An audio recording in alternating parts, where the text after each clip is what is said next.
दुनिया के 7 अजूबों में से एक ताजमहल, जो मोहब्बत की मिसाल माना जाता है।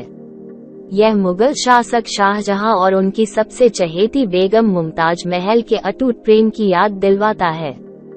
आगरा में स्थित ताजमहल की सुंदरता को देखने दूर दूर से सैलानी आते हैं और इसके अद्भुत सौंदर्य को देखकर आश्चर्यचकित रह जाते हैं। यमुना नदी के किनारे सफेद पत्थरों से निर्मित अलौकिक सुंदरता की तस्वीर ताजमहल न केवल भारत में बल्कि पूरे विश्व में अपनी पहचान बना चुका है। ताजमहल को दुनिया के 7 आश्चर्यों में शामिल किया गया है। हालांकि इस बात को लेकर हमेशा से सवाल उठते रहे हैं कि ताजमहल को शाहजहां ने बनवाया है या फिर किसी और ने। भारतीय इतिहास के पन्नों में ये लिखा है कि ताजमहल को शाहजहां ने मुमताज के लिए बनवाया था। वो मुमताज से प्यार करता था। दुनिया भर में ताजमहल को प्रेम का प्रतीक माना जाता है, लेकिन कुछ इतिहासकार इससे इत्तेफाक नहीं रखते हैं। उनका मानना है कि ताजमहल को शाहजहां ने नहीं बनवाया था, वह तो पहले से बना हुआ था। इसमें हेर फेर करके इसे इस्लामिक लुक दिया था। नंबर 1, दौलत छुपाने की जगह या मुमताज का मकबरा। कुछ इतिहासकार पुरुषोत्तम ओक ने अपनी पुस्तक में लिखा है कि शाहजहां ने दरअसल वहां अपनी लूट की दौलत छुपा रखी थी, इसलिए उसे कब्र के रूप में प्रचारित किया गया। यदि शाहजहां चकाचौंध कर देने वाले ताजमहल का वास्तव में निर्माता होता तो इतिहास में ताजमहल में मुमताज को किस दिन बादशाही ठाठ के साथ दफनाया गया उसका अवश्य उल्लेख होता।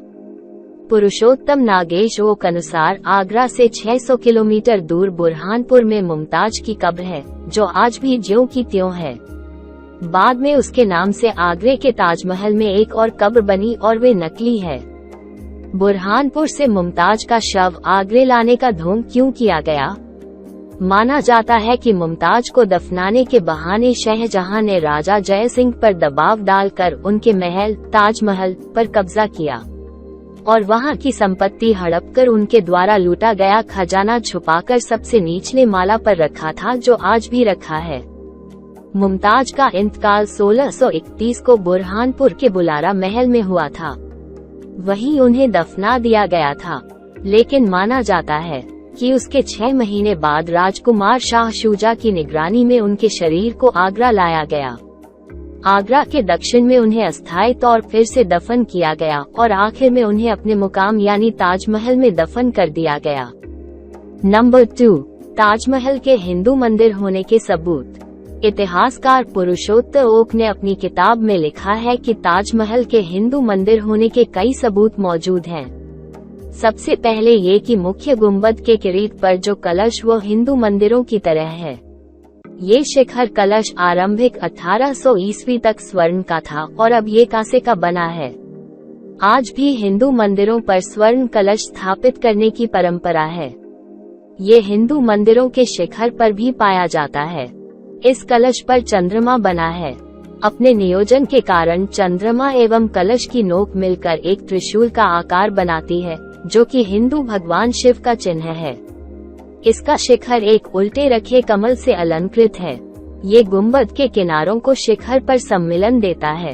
इतिहास में पढ़ाया जाता है कि ताजमहल का निर्माण कार्य 1632 में शुरू और लगभग 1653 में इसका निर्माण कार्य पूर्ण हुआ। अब सोचिए कि जब मुमताज का इंतकाल 1631 में हुआ तो फिर कैसे उन्हें 1631 में ही ताजमहल में दफना दिया गया, जबकि ताजमहल तो 1632 में बनना शुरू हुआ था। ये सब मनगढ़ंत बातें हैं जो अंग्रेज और मुस्लिम इतिहासकारों ने 18वीं सदी में लिखी। दरअसल 1632 में हिंदू मंदिर को इस्लामिक लुक देने का कार्य शुरू हुआ। 1649 में इसका मुख्य द्वार बना, जिस पर कुरान की आयतें तराशी गईं। इस मुख्य द्वार के ऊपर हिंदू शैली का छोटे गुंबद के आकार का मंडप है और अत्यंत भव्य प्रतीत होता है। आसपास मीनारें खड़ी की गई और फिर सामने स्थित फव्वारे को फिर से बनाया गया। नंबर 3, कब्रगाह या महल। कब्रगाह को महल क्यों कहा गया? मकबरे को महल क्यों कहा गया? क्या किसी ने इस पर कभी सोचा? क्योंकि पहले से ही निर्मित एक महल को कब्रगाह में बदल दिया गया। कब्रगाह में बदलते वक्त उसका नाम नहीं बदला गया। यहीं पर शाहजहां से गलती हो गई। उस काल के किसी भी सरकारी या शाही दस्तावेज एवं अखबार आदि में ताजमहल शब्द का उल्लेख नहीं आया है। ताजमहल को ताज-ए-महल समझना हास्यास्पद है। पुरुषोत्तम लिखते हैं कि महल शब्द मुस्लिम शब्द नहीं है। अरब, ईरान, अफगानिस्तान आदि जगह पर एक भी ऐसी मस्जिद या कब्र नहीं है जिसके बाद महल लगाया गया हो। ये भी गलत है कि मुमताज के कारण इसका नाम मुमताज महल पड़ा, क्योंकि उनकी बेगम का नाम था मुमता-उल-जमानी। यदि मुमताज के नाम पर इसका नाम रखा होता तो ताजमहल के आगे से मुम को हटा देने का कोई औचित्य नजर नहीं आता। नंबर 4, ताज नहीं पहले था तेजो महालय। ओक के अनुसार प्राप्त सबूतों के आधार पर ताजमहल का निर्माण राजा परमर्दिदेव के शासनकाल में 1155 अश्विन शुक्ल पंचमी रविवार को हुआ था। अतः बाद में मोहम्मद गौरी सहित कई मुस्लिम आक्रांताओं ने ताजमहल के द्वार आदि को तोड़कर उसको लूटा। यह महल आज के ताजमहल से कई गुना ज्यादा बड़ा था और इसके 3 गुंबद हुआ करते थे।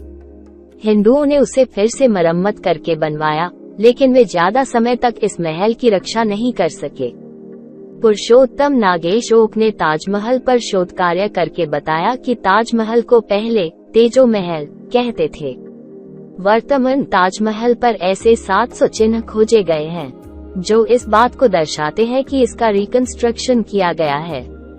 इसकी मीनारें बहुत बाद के काल में निर्मित की गई।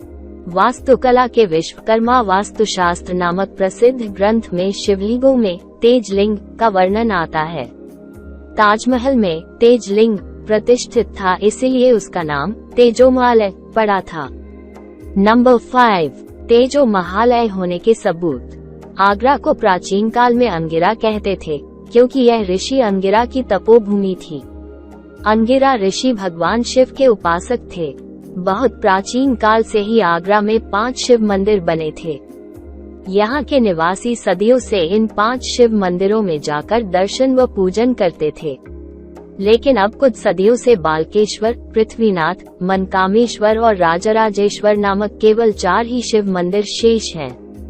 5वें शिव मंदिर को सदियों पूर्व कब्र में बदल दिया गया।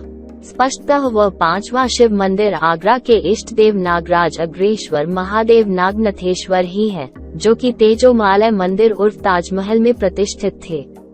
नंबर 6, ताजमहल का गुप्त स्थान। इतिहासकार ओक के अनुसार ताज एक 7 मंजिला भवन है।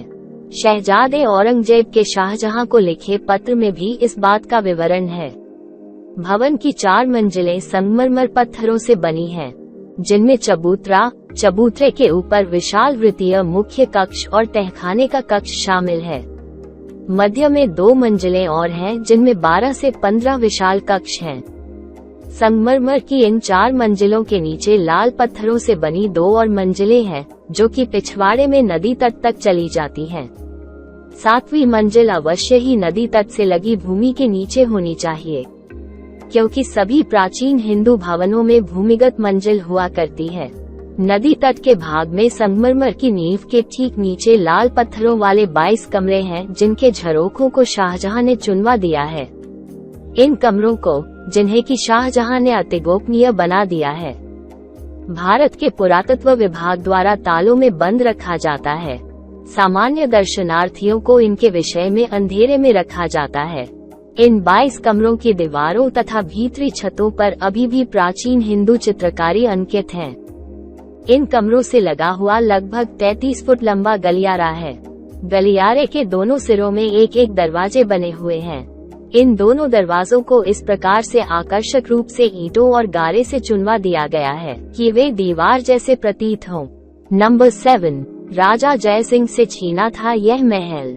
पुरुषोत्तम ओक के अनुसार बादशाहनामा, जो कि शाहजहां के दरबार के लेखा जोखा की पुस्तक है, में स्वीकारोक्ति है कि मुमताज को दफनाने के लिए जयपुर के महाराजा जय सिंह से एक चमकदार बड़े गुंबद वाला विशाल भवन लिया गया, जो कि राजा मानसिंह के भवन के नाम से जाना जाता था।